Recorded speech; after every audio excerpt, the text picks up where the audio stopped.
What do you think the USA will be most known for 100 years from now? How we handle the water shortages in the Southwest.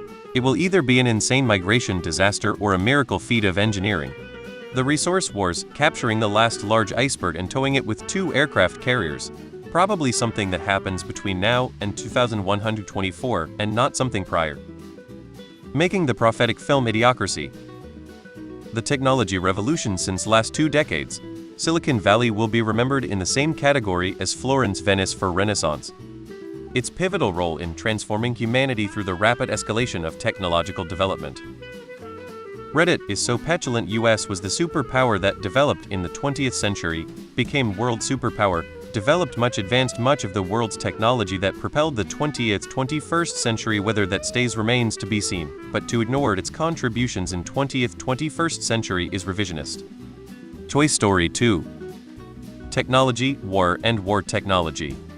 Edgy teen comments.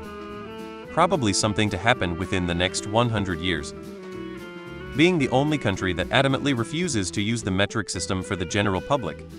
For Coca-Cola and Burger King. Xbox. The idiots that gave it all away. I believe it will be known for being the last great democracy, although democracy is debatable, and the end of the European Enlightenment-dominated world. I think most people have this impression of democracy as the next step in a linear progression of human advancement. That's overly normative. I think these things are more cyclical. The flaws of democracy and capitalism are cracking wide open. It is looking less and less functional. I think the rise of competitive autocratic systems demonstrating an ability to actually govern will cause the US to fade quietly into history. The transition may be violent or it may be peaceful, but I honestly think in 100 years, people will be living under systems that are much less free and perhaps more functional. People will consider their autocratic rulers as worthy of ruling and look back on the Enlightenment era as a foolish experiment in the ability of everyday people to actually participate in self-governance. Call it monarchy, call it benevolent dictatorship, call it oligarchy, technocracy, paternal autocracy, whatever.